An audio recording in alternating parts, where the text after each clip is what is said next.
33. What do the mysterious pyramids signify? Nearly 1,000 pyramids have appeared on Earth, where humans reside. Pyramids are not only found in the Egyptian desert but also along the 30-degree latitude lines in the North and South Pacific, the North and South Atlantic, and the South Indian Ocean. They have also appeared in southern Honshu of Japan, the Mediterranean and along the coast of Portugal, the southeastern part of Africa in the southern hemisphere, the west coast of Australia, and the northern area of New Zealand. The pyramids were not built by humans, or it can be said that they were not built by the ancestors of present-day humans. Instead, they were built by gods who were instructed by the greatest creator. The gods then dispatched angels, celestial beings and Buddhas, to the earth to build them. If this is difficult to understand, we can say that they were built by aliens who came to the earth. The purpose of the pyramids was to receive and accumulate energy from the universe to supply the energy for the creation of life and humans on Earth. The pyramids can be viewed as laboratories and cultivation sites for the creation of life and humans. The pyramids in Egypt were designed and built for the creation of humans, while other pyramids were built for the creation of other life forms. Since different life forms require different energies, the foundations of the pyramids are not all squares. Some are triangles, pentagons, and hexagons. The pyramids of Egypt are only 12,000 years old, while other pyramids are 2 billion years old.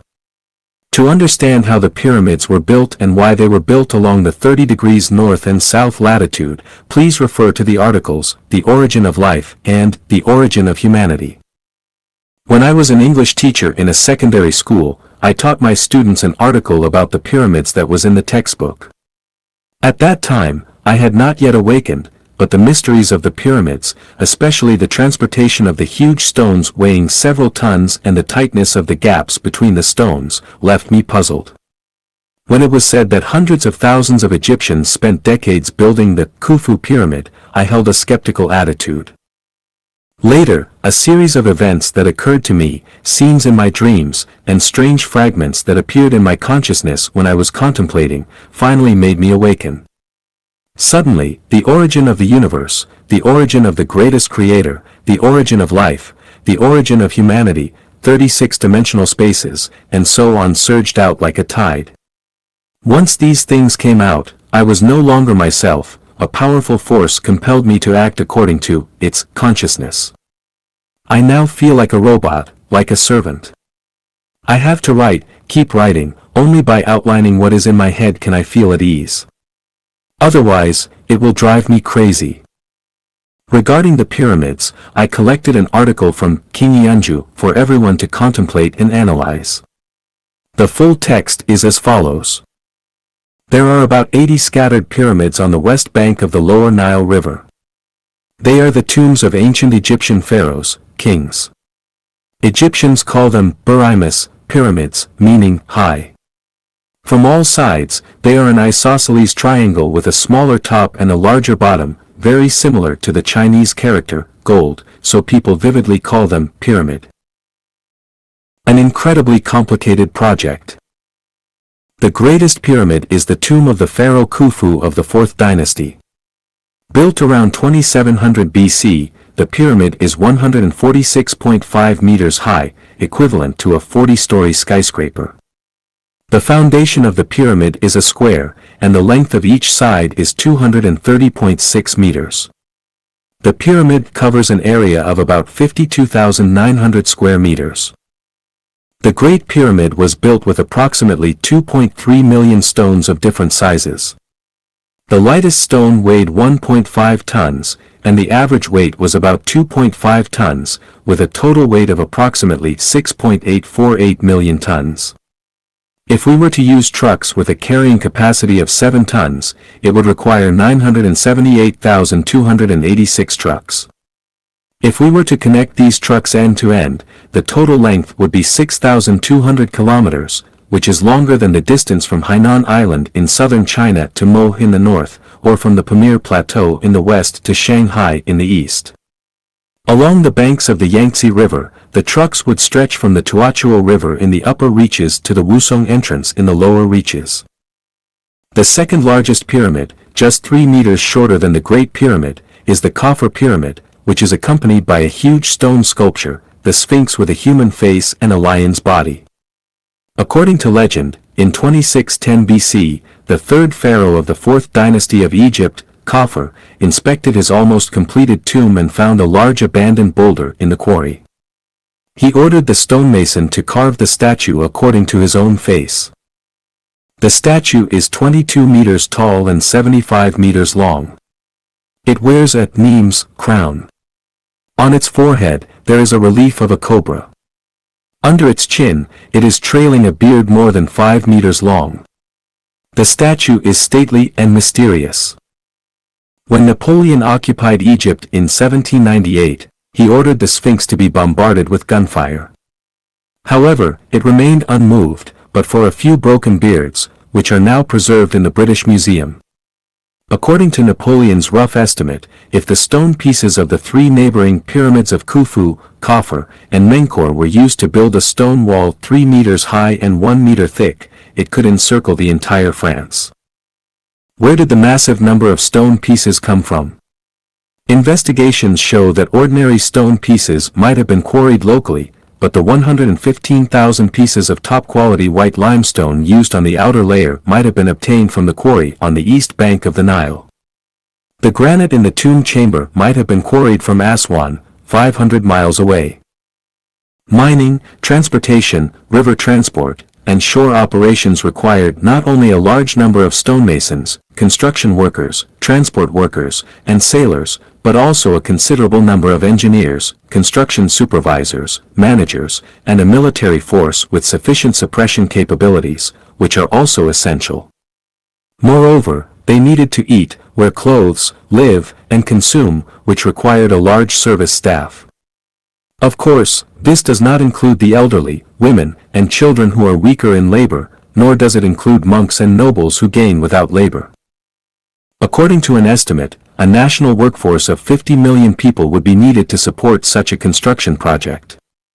However, it is generally believed that the total population of the world would not exceed 20 million around 3000 BC. What's more, there have been more than 80 pyramids discovered. Even if a pyramid could be completed in 30 years, as Herodotus stated in History, it would still require a total of 2,400 years to complete all the pyramids. Can Egypt sustain such massive consumption over such a long period? The mystery of transportation. The most pressing and realistic problem was transportation. Even if Egypt had adequate manpower, it could not transport the megaliths weighing 2.5 to 160 tons to the worksite. Were they carried by carts and driven by horses? No, at that time, there were no carts and horses in Egypt. Horses and carts were introduced from abroad in the 16th century BC, namely 1,000 years after the building of the Pyramid of Khufu. Some believe that the stone pieces were transported via rolling transportation with crow plates and logs. But this method requires a large quantity of timber. However, at that time, the trees in Egypt were mainly palms, which could not meet the need for transportation in terms of quantity, growth speed, and rigidity. And it was almost impossible to import timbers. Some people believe it was a water transportation method.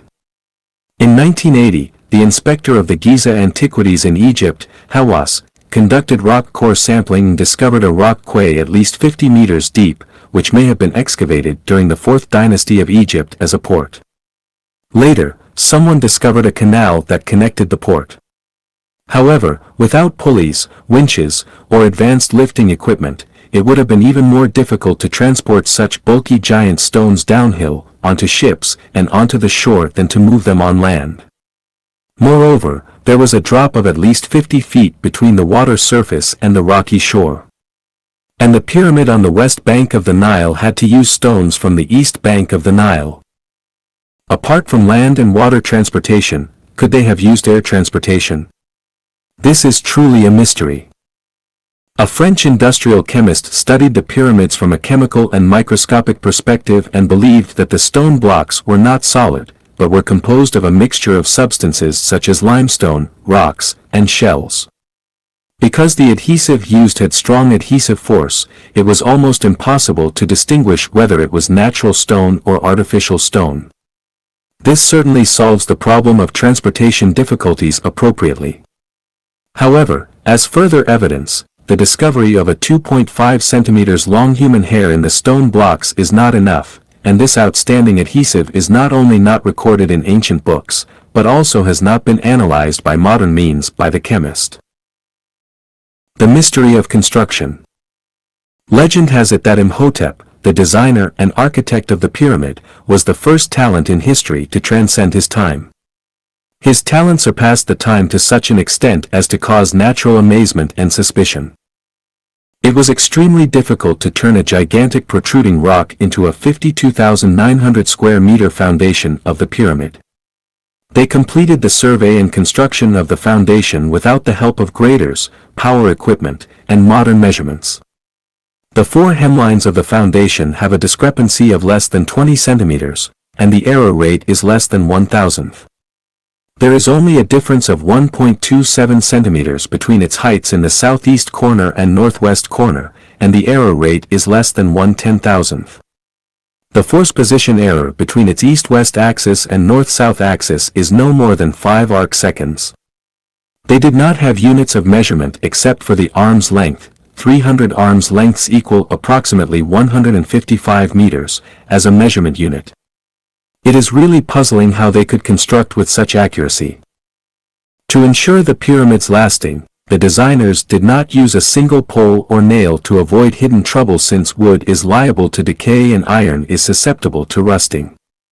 There is no bonding material between the stone pieces, but they fit perfectly. Even the thinnest blade cannot penetrate. How the chunks of stone were hoisted and placed one upon another is an even more mysterious subject that provokes endless guesses. Some people say that a wooden boat-shaped tool was used to lever the megaliths up and lay them one after another. But where did the fulcrum and ropes that could lift several, dozens, or even more than 100 tons of stone come from? Some people claim that the sand-filling method was employed. Sand was piled along the pyramid's foundation. The sand pile would rise with the height of the foundation and acted as scaffolds. After the pyramid was completed, the sand would be cleared away. Now let's work on a mathematical problem. The 146-meter pyramid is a cone with a square bottom and a pointed top. The foundation of the pyramid is a square with a side length of 230 meters. Question: what is its volume? If the periphery of the foundation is surrounded by sand to form a slope for the transport of stone, and the angle of the slope is 30 or 25 degrees, then how long will be the hemline of the sand pile? Suppose the height of the sand pile is also 146 meters, how many cubic meters of sand will be needed? Where does all this massive amount of sand come from? Besides, the filling and removing of the sand would double the workload. Some people say that the salt-filling method was employed with the same procedure as the sand-filling method. After the pyramid was completed, water could be used to dissolve the salt, and there was no need to move it away. But it would be much more difficult to obtain so much salt. In addition, a storm would melt away a whole salt slope. It is also believed that mud bricks from the Nile were used to build the twisting slopes, which rose layer by layer. The result was similar to that of the sand slope, the only difference being that mud bricks were less available than sand. There is an entrance 13 meters from the ground in the north of the pyramid. Since the 9th century, tomb robbers, explorers, and investigators have frequented the pyramids in close succession. However, its inner structure remains a mystery. There are labyrinth-like passageways and tomb chambers inside the pyramid. The walls are smooth and decorated with reliefs. The passageways have neatly constructed steps extending like veins toward the tomb chambers deep underground. The chamber has vent holes leading outside the pyramid. It is said that the soul of the dead can freely enter and go out of the pyramid through these holes. Strangely, the two vent holes aim at Draco, eternity, and Orion, resurrection, respectively. They are probably the places where souls ascend. 3 such chambers have been discovered, while archaeologists believe that there are at least 4 more chambers to be discovered. Could people 4,000 years ago accomplish such ingenious and exquisite designs and conceptions? Most surprisingly, there have been no traces of torches used for lighting in any mausoleum. Archaeologists have used modern instruments to analyze the dust that has been accumulated for 4,600 years. No ashes have been discovered, nor are there any traces suggesting that soot has been scraped off. We should know that these instruments can analyze 1/1,000,000th of the chemical ingredients inside each particle of dust. They could not have carved reliefs, cleaned chambers, or moved the corpse of the pharaoh in total darkness. What kind of lighting have they used? Until now, we have found no clues in this aspect. The mystery of numbers. Several precise equations shown by a few numbers have puzzled archaeologists, architects, geographers, and physicists. Equation 1, pyramid weight x 10 to the power of 15 equals Earth's weight. Equation 2, pyramid height x 1 billion equals distance from Earth to the Sun, 150 million kilometers. Equation 3, pyramid height squared equals area of pyramid face triangle. Equation 4, pyramid base perimeter, pyramid height equals circumference, radius. Equation 5, pyramid base perimeter x2 equals equators time degree. Equation 6, pyramid base perimeter / pyramid height x2 equals pi equals 3.14159. Who would believe that these figures are just coincidences? Furthermore, the longitude running through the pyramid is the meridian of the Earth, a line that divides the land and oceans into equal halves. The foundations of the pyramids are located right in the gravitational center of each continent. In addition, the dimensions of the Great Pyramid and the magnitude of the North Hemisphere are extremely similar in proportions. Thus, it has been inferred that the Egyptians worked out the oblateness of the Earth 4,000 years ago. The positions of the axes of the Earth's 2 poles are changing every day, but after a cycle of 25,827 years, they return to their original positions. The sum of the diagonals of the pyramid is 25,826.6. We know that the Pythagorean law was not discovered until 1,000 years after the completion of the pyramid, and that not until 300 years later did Zhu Chongji work out the circumference ratio to such accuracy. The accurate calculation of the ratio came out in the West until the 16th century. Columbus discovered America 4,000 years after the completion of the pyramid. And from then, people began to have an initial understanding of the distribution of oceans and land in the world. Today, nearly 5,000 years after the completion of the pyramid, we are finally able to work out the weight of the Earth and the distance between the Sun and the Earth. But how could people 4,500 years ago conduct such accurate calculations? The mystery of its long-lasting existence. It is said that of the 7 great wonders of the ancient world, some have collapsed, some have disappeared with the passage of time, and only the pyramids have stood the test of time and still stand towering. What is the secret to their permanent existence? Let's first do an experiment. Pour a certain amount of rice, sand, and gravel respectively, and soon 3 cones will be formed. Although they are different in quality, they are quite similar in shape. If you conduct a measurement, you will find that their cone angles are all 52 degrees. This naturally formed angle is the most stable angle and is called the limiting angle and stable angle of natural falling. Strangely, the angles of the pyramid are exactly 1.50.9 degrees. This shows that it has been built according to the limiting angle and stable angle. The wind in the desert is fierce. Due to the unique shape of the pyramid, the strong wind is forced to slowly rise along the slope or edges of the tower. The windward side of the tower becomes smaller and smaller from bottom to top. When it reaches the top, the windward side approaches zero.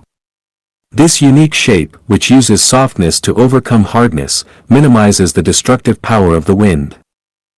People also know that the directional effect of magnetic lines can cause ground structures and even mountains to collapse.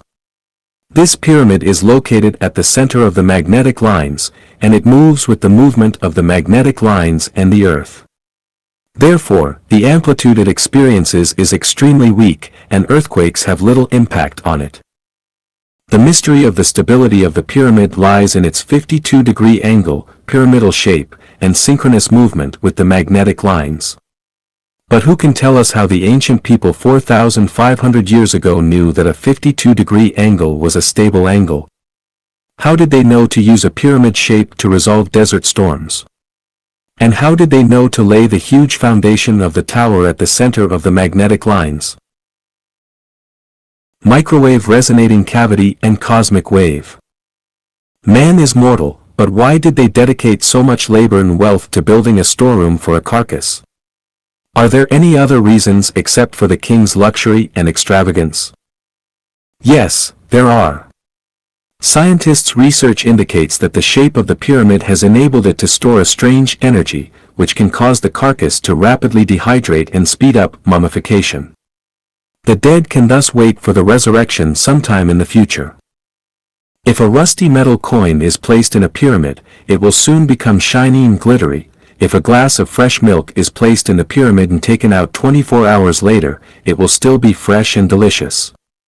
If you have a headache or toothache, go to the pyramid and after an hour, the swelling and pain will disappear as if a burden has been lifted. If you are suffering from neurasthenia and exhaustion, go to the pyramid and after a few minutes or hours, you will feel revitalized and your energy will be doubled. French scientist Bovis discovered that the carcasses of small animals such as piglets and puppies placed in waste bins at 1/3 the height of the pyramid did not decompose, but instead dehydrated and turned into mummies. He built a small pyramid in his workshop according to the dimensions and proportions of the Great Pyramid and achieved the same antiseptic and preserving effect.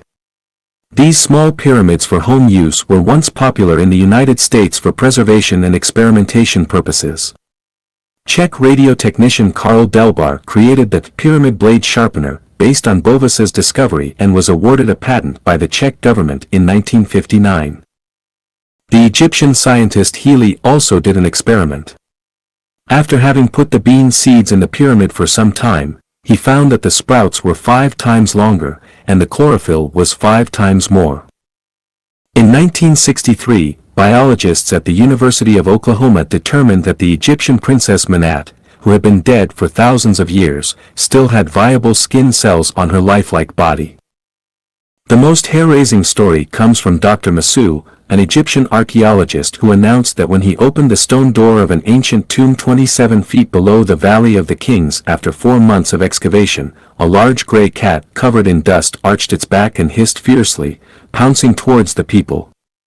Several hours later, the cat died in the laboratory, but it faithfully guarded its master for 4,000 years.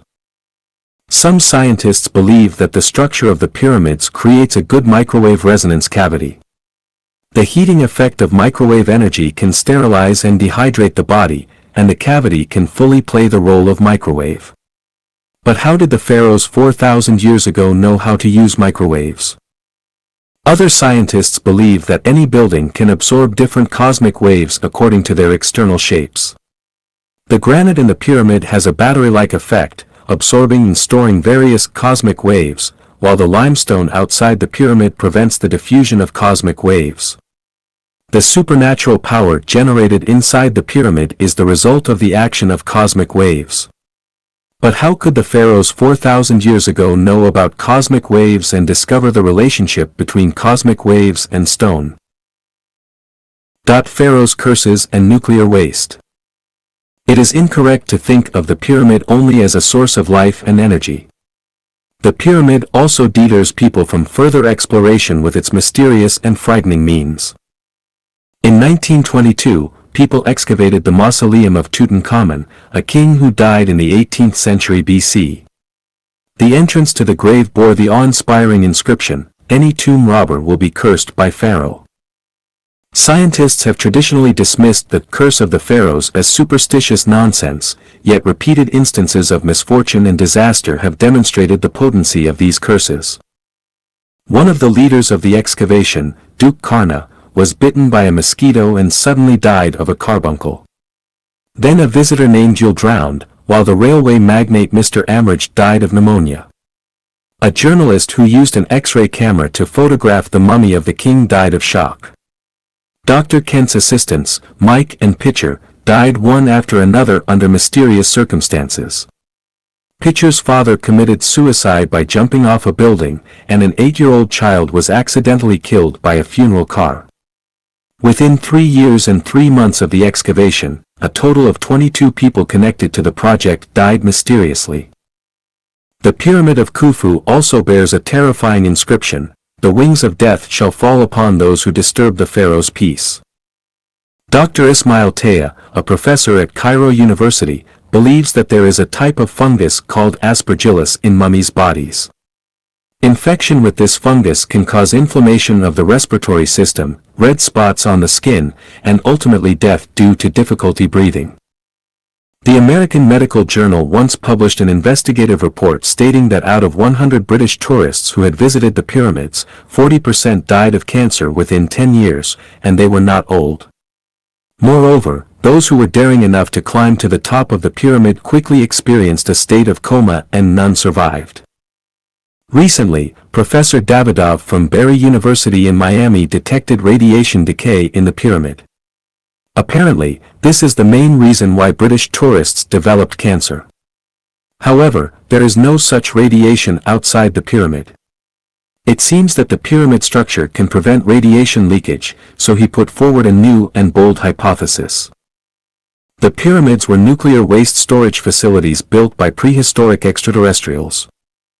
Okay, the above introduction and analysis of the pyramids are very insightful, and there is no need for me to explain further. The fact is that the pyramids are not the work of human beings, nor are they the tombs of pharaohs. There are many reasons why the pharaohs' bodies were stored inside, and one of the main reasons was to prevent the secret of how the angels created humans from being leaked and copied by humans or other aliens, causing unnecessary trouble.